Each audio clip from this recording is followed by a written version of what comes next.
Gold, trusted gold buyers. మీరు తాకట్టు పెట్టిన బంగారాన్ని విడిపించి ఈ రోజు ఉన్న మార్కెట్ ధరకు కొనబడను.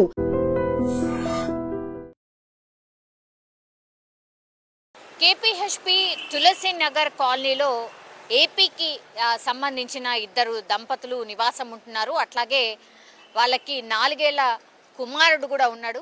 అయితే భర్తనేమో సాఫ్ట్వేర్కి సంబంధించిన జాబ్ చేస్తూ ఉంటారు హైటెక్ సిటీలో. ఈమెనేమో వర్క్ ఫ్రమ్ హోమ్ అంటూ చాలామంది కొన్ని వర్క్స్ చేస్తూ ఉంటారు. అందులో మోసపూరితమైనవి కొన్ని ఉంటాయి, ఇంకోటేమో జెన్యున్గా ఉన్నటువంటివి కొన్ని ఉంటాయి. కానీ చాలా మటుకైతే ఈ మధ్యకాలంలో మోసం చేసే ఈ వర్క్ ఫ్రమ్ హోమ్సే చాలా పెద్ద ఎత్తున ఉంటూ ఉన్నాయి. మరి ఏం జరిగిందో ఏమో తెలియదు, కానీ ఈమె పేరు వచ్చేసి అనుష. అయితే అనుషకి గత కొంతకాలం క్రితం నుంచి కూడా ఈ వర్క్ ఫ్రమ్ హోమ్కి సంబంధించి ఎవరో చెప్పారట. అందుకని ఆమె కూడా ఈ వర్క్ ఫ్రమ్ హోమ్కి సంబంధించిన జాబ్స్ని సర్చ్ చేయడమే కాకుండా, అంటే ఒక రకంగా ఏమంటారంటే బెట్టింగ్ యాప్స్లో కూడా ఈమె డబ్బులు పెట్టడం కూడా అలవాటుగా ఉందట. సో ఈజీ మనీ ఎట్లా సంపాదించవచ్చు, ఇట్లా కష్టం గిష్టం ఏం కాదుగా, ఈజీ మనీ ఎట్లా సంపాదించవచ్చు అని ఆ ధ్యాసలో పడి పూర్తిగా ఇంటర్నెట్ని సర్చ్ చేయడం, అట్లాగే ఏమేం జరుగుతోంది, ఏమేం చేస్తే తొందరగా డబ్బులు వస్తాయి, ఇట్లాంటివన్నీ వెతకడం స్టార్ట్ చేసిందట. అందులో భాగంగా ఏం చేసిందంటే ఫస్ట్ వర్క్ ఫ్రమ్ హోమ్కి సంబంధించి ఒక యాడ్ని చూసింది.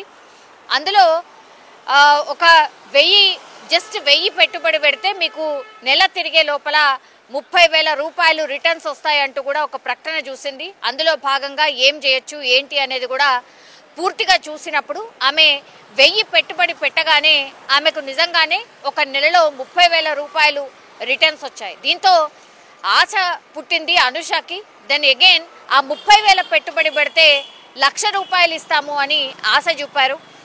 సో ఏంటి ఆ కంపెనీ ఏంటి అనేది కూడా ఏమీ ఆలోచించకుండా 1000కి 30,000 వచ్చాయి కాబట్టి ఇప్పుడు 30,000 పెడితే 1,00,000 వస్తాయి అనుకుంది. అంతే, ఏమీ ఆలోచించకుండా 30,000 అగైన్ పెట్టుబడి పెట్టింది. అది 30,000 పెట్టుబడి పెట్టేటప్పుడు కూడా, అంటే ఆమెకు 1000 నుంచి 30,000 వచ్చినప్పుడు కూడా ఆమె భర్తకు ఎట్లాంటి ఇన్ఫర్మేషన్ లేదు. మళ్ళీ 30,000 పెట్టేటప్పుడు కూడా కనీసం భర్తకు ఏమాత్రం చెప్పకుండా అట్లా పెట్టుబడి పెట్టేసింది. ఆ తర్వాత ఏమైపోయింది, అట్లా 30,000 పెట్టిన తర్వాత నీకు 1,00,000 రావాలి అని అంటే ఇంకా కొన్ని డబ్బులు మీరే మాకు ఇవ్వాలి అని అంటూ ఆ అవతలి వ్యక్తి ఎవరైతే ఉన్నారో ఆమెకు చెప్పడం స్టార్ట్ చేశాడు. 1,00,000 రావాలి అంటే మీరు రిటర్న్గా ఇన్ని డబ్బులు మళ్ళీ మాకు ఇస్తే అవన్నీ కలిపి మళ్ళీ మీకు ఇస్తాము అన్నటువంటి మాట చెప్పి నమ్మించి తీరా చూస్తే మోసం చేసినటువంటి పరిస్థితి. మోసపోయాను అని ఎప్పుడు తెలిసింది అంటే ఆమె దగ్గర ఉన్నటువంటి బంగారం ఏదైతే ఉంటుందో దాని అన్నిటినీ కూడా తాకట్టు పెట్టి, ఎందుకంటే భర్తకు చెప్పలేదు కదా ఇట్లాంటి పెట్టింది అని చెప్పలేదు కాబట్టి ఆమె దగ్గర ఉన్నటువంటి బంగారాన్ని తాకట్టు పెట్టి ఆ డబ్బును తీసుకొచ్చి అగైన్ మళ్ళీ ఈ వర్క్ ఫ్రమ్ హోమ్కి సంబంధించి ఏదైతే ఆమె ఆ ట్రాప్లో పడిందో వాళ్ళకి పంపించిన తర్వాత ఎంతకీ డబ్బులు ఇవ్వకపోగా ఇంకా మీరు డబ్బులు పంపిస్తే కానీ మేము అవన్నీ డబ్బులు ఇవ్వడము అని ఇట్లా చెప్పడం స్టార్ట్ చేశారు. దీంతో ఆమెకు అర్థమైంది ఏంటి అని అంటే, అనుషకి అప్పుడు అర్థమైంది నేను మోసపోయాను, నా డబ్బులన్నీ పోయినాయి, ఇప్పుడు నేను తాకట్టు పెట్టిన బంగారం అదంతా కూడా అటే పోయింది అన్నటువంటిది అర్థమైంది. ఆ తర్వాత ఏం చేయాలి, ఇప్పుడు ఆమె బంగారం అమ్మి ఆమె బంగారం తాకట్టు పెట్టి ఇవన్నీ తెచ్చింది. సో ఆ బంగారాన్ని విడిపించాలి, లేదంటే భర్త తనని అడుగుతాడు కాబట్టి ఇంకో చోటు నుంచి అప్పు తీసుకొచ్చి ఆ బంగారాన్ని విడిపించింది. కానీ అప్పు అలాగే ఉండిపోయింది. ఇప్పుడు ఈ అప్పు తీర్చడానికని ఆమె బెట్టింగ్ యాప్స్లో పెట్టుబడి పెట్టడం, బెట్టింగ్ యాప్స్లో డబ్బులు పెట్టడం స్టార్ట్ చేసింది. అక్కడ కూడా పూర్తి స్థాయిలో మోసపోయింది.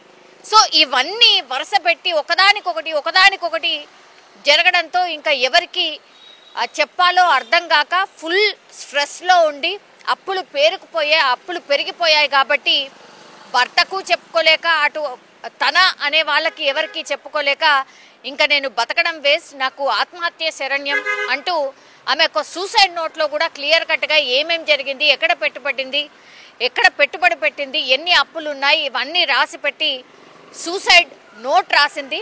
అట్లాగే అందరికీ సారీ చెప్తూ ఆ సూసైడ్ నోట్లో రాసుకొచ్చినటువంటి పరిస్థితి.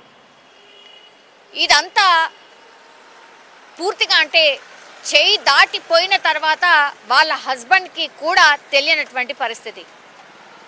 ఏం చేసింది, ఇవన్నీ అప్పులయ్యాయి, అన్నీ అయిపోయాయి కాబట్టి ఆమె వాళ్ళ హస్బెండ్ 11 గంటలకు రాత్రికి, అంటే ఆయన డ్యూటీ చేసుకొని సాఫ్ట్వేర్ ఇంజనీర్ కాబట్టి హైటెక్ సిటీ నుంచి డ్యూటీ చేసుకొని 11 గంటల ప్రాంతంలో వచ్చినప్పుడు 4 ఏళ్ల కొడుకు అండ్ తను ఇద్దరు మాత్రమే ఉంటారు.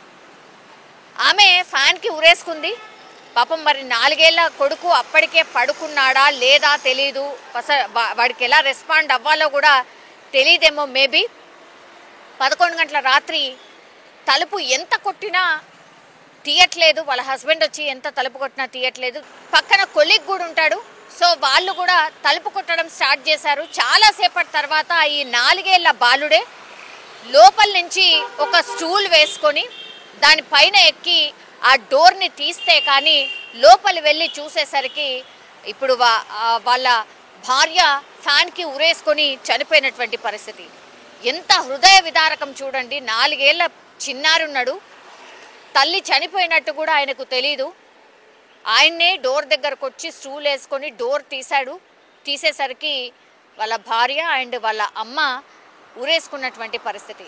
అండ్ అసలు ఏం జరిగింది ఏంటి అనేది కూడా ఒక సస్పెన్స్ లాగా, అంటే అసలు ఎందుకు వేసుకుంది ఎవరికీ తెలియదు. దీంతో సూసైడ్ నోటు రాసింది కాబట్టి, దొరికింది కాబట్టి, ఆమె ఏమేమి తప్పులు చేసింది, ఎందులో పెట్టుబడి పెట్టింది, ఎన్ని అప్పులు ఉన్నాయని రాసుకొని వచ్చి అందులో నోట్లో రాసింది కాబట్టి తెలిసింది. ఆ తర్వాత పోలీసులకు ఇన్ఫర్మేషన్ ఇచ్చారు.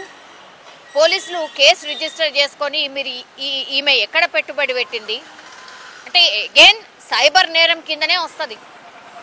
సో ఎక్కడ పెట్టుబడి పెట్టింది, ఎంత పెట్టుబడి పెట్టింది, ఎంత లాస్ అయింది, ఇవంతా ఇన్ఫర్మేషన్ తీసిన తర్వాత పోలీసులు ఒకటే చెప్తున్నారు, ఎన్ని ఇన్సిడెంట్స్ జరుగుతున్నాయి, కళ్ళ ముందే జరుగుతున్నాయి, అయినా సరే ఇట్లా బెట్టింగ్ యాప్లో అట్లాగే ఈ వర్క్ ఫ్రమ్ హోమ్ ఇదో మరో మోసం అన్నమాట. వర్క్ ఫ్రమ్ హోమ్ అంటూ మోసం చేయడం, వాటిని నమ్మొద్దు అని ఎన్నిసార్లు పోలీసులు చెప్పినా వినకపోవడం, వీటన్నిటికీ పర్యవసానమే ఇట్లాంటి ఆత్మహత్యలు అని పదే పోలీసులు చెప్పినా కూడా ఇంకా కూడా ఈ కేసెస్ అట్లాగే నమోదవుతున్న పరిస్థితి కనిపిస్తుంది. పాపం ఇప్పుడు 4 ఏళ్ల చిన్నారి మాత్రం వాళ్ళ అమ్మ లేకుండానే బతకాల్సిన సిచ్యువేషన్. సో ఇట్లా ఫ్యామిలీస్ అయితే ఆగమైపోతున్నాయి. అన్నీ ఏవేవో ప్రకటనలు వస్తే దయచేసి ఓపెన్ చేయకండి, చూడకండి, ఇవన్నీ సైబర్ నేరాలకు సంబంధించిన పన్నాగాలు అని ఎన్నిసార్లు చెప్పినా మరి ఇట్లా మోసపోయే వాళ్ళు ఉంటూనే ఉన్నారు, ఇట్లా మోసం చేసే వాళ్ళు పుట్టుకొస్తూనే ఉన్నటువంటి సిచ్యువేషన్ అయితే కనిపిస్తుంది. కానీ ఒక ఫ్యామిలీ మాత్రం మళ్ళా ఆగమైపోయిన పరిస్థితి. మళ్ళా ఒక బెట్టింగ్ యాప్ వల్లనే ఇప్పుడు ఈ ఫ్యామిలీ అయితే పూర్తిగా ఆగమైపోయిన పరిస్థితి కనిపిస్తుంది. మాకు 8th రోజు లేట్ నైట్ ఒక కాంప్లైంట్ రావడం జరిగింది. అనుష్ అని 25 years 25 years ఆమె హ్యాంగింగ్ చేసుకొని ఇంట్లోనే చనిపోయిందని సమాచారం వస్తే మా నైట్ డ్యూటీ ఆఫీసర్ పోయేసి చూస్తే నైట్ హ్యాంగింగ్ చేసుకున్నట్టున్నది. అయితే వాళ్ళ భర్త సాఫ్ట్వేర్ ఇంజనీరు హైటెక్ సిటీలో చేస్తారు. వాళ్ళ భర్త 11 o'clock అట్లా వస్తాడు. ఈమెనేమో ఇంట్లో సాఫ్ట్వేర్ వర్క్ ఫర్ హోమ్ అని చెప్పేసి ఇంట్లోనే వర్క్ చేస్తుంటుంది. యాప్ ప్లస్ బెట్టింగ్ కొద్దిగా అలవాటు ఉన్నది. ఆ గోల్డ్ తాకట్టు పెట్టి వేరే వాళ్ళ దగ్గర అప్పు తెచ్చుకున్నది. అది కాక ఫ్రెండ్స్ దగ్గర అప్పు 1.5 lakh దగ్గర తెచ్చుకున్నది. నా భర్తకు తెలిస్తే ఇదేమన్నా ఇష్యూ అవుతుందని చెప్పేసి ఉద్దేశంతో వాళ్ళ భర్త ఆఫీస్కి వెళ్ళిన సమయంలో ఫ్యాన్కి ఊరేసుకొని చనిపోవడం జరిగింది. అయితే వాళ్ళ భర్త 11 o'clock వచ్చి తలుపు కొడితే ఎంత కొట్టినది తిరగలేదు. వాళ్ళ కొలీగ్ కూడా పక్కనే ఉంటాడు. వాళ్ళ కొలీగ్ ఇద్దరు వచ్చి ఎంత సౌండ్ చేసినా రాలే. వాళ్ళ 4 years బాబు ఉన్నాడు. ఆ 4 years బాబు వచ్చేసి బెంచ్ స్టూల్ వేసుకొని బోల్ట్ తీసేస్తే చూసుకుంటారు. కానీ అప్పుడే సూసైడ్ నోట్ కూడా రాసింది. అందులో నేను ఇట్లా అందరికీ బై అందరు అని ఐ లవ్ ఫర్ ఆల్ అని చెప్పేసి రాసేసి నేను ఇవన్నీ చేసిన అని చెప్పేసి సూసైడ్ నోట్లో రాయడం జరిగింది. ఈ బెట్టింగ్ యాప్లు తర్వాత ఈ టెలిగ్రామ్ యాప్లకి లోన్ అయ్యి చాలామంది ఇట్లా ప్రాణాలు కోల్పోతున్నారు. అలా ప్రాణాలు కోల్పోకుండా అందరూ అవేర్ కావాలి. అన్నెసరీ వచ్చే లింక్స్ కానీ తర్వాత బెట్టింగ్స్ కానీ ఫోన్లలో వస్తే దాన్ని యూజ్ చేయకూడదు. యూజ్ చేసి ఏమైనా ఉంటే సమాచారం పోలీసు వాళ్ళకి తెలిపాలా. దాన్ని బ్లాక్ అన్న చేయాలి. కానీ తప్పించి కానీ యూజ్ చేయడం వల్ల ధన ప్రాణాలు మొత్తం కోల్పోతున్నారు. చాలా లాస్ అవుతారు పబ్లిక్. భవిష్యత్తులో కూడా ఇలాగనే పబ్లిక్ అవేర్ అయితేనే దీని మీద పబ్లిక్కి సేఫ్టీ ఉంటుంది. సైబర్ క్రైమ్ చాలా ఇప్పుడు బాగా అవేర్ ఉంటేనే మనం మన సేఫ్టీగా ఉండగలుగుతాము. అందుకనే పబ్లిక్ అవేర్గా ఉండాలి కోరుతున్నాను. నిజంగా ప్రస్తుతం ఉన్నటువంటి సమాజం దేనికి ప్రయారిటీ ఇస్తుంది? ఆర్థిక సంబంధాల చుట్టూ మాత్రమే తిరుగుతోంది. మళ్ళీ ఎన్నికలంగానే చాలా విరక్తి కలుగుతాం. మంచి అనిపిస్తుంది కదా, లేడీస్ కూడా ఛాలెంజింగ్ జాబ్స్ చేసినప్పుడు చాలా బాగుంటది. ట్రాఫిక్ అసిస్టెంట్స్ గా నియమించిన ట్రాన్స్జెండర్స్ అందరితో సాల్యూట్ చేయించుకుంటున్నారు. ఫుడ్ డెలివరీ ఇవ్వటానికి వెళ్ళినటువంటి డెలివరీ బాయ్ అనిల్ పై కళ్ళ ముందు పెళ్ళండి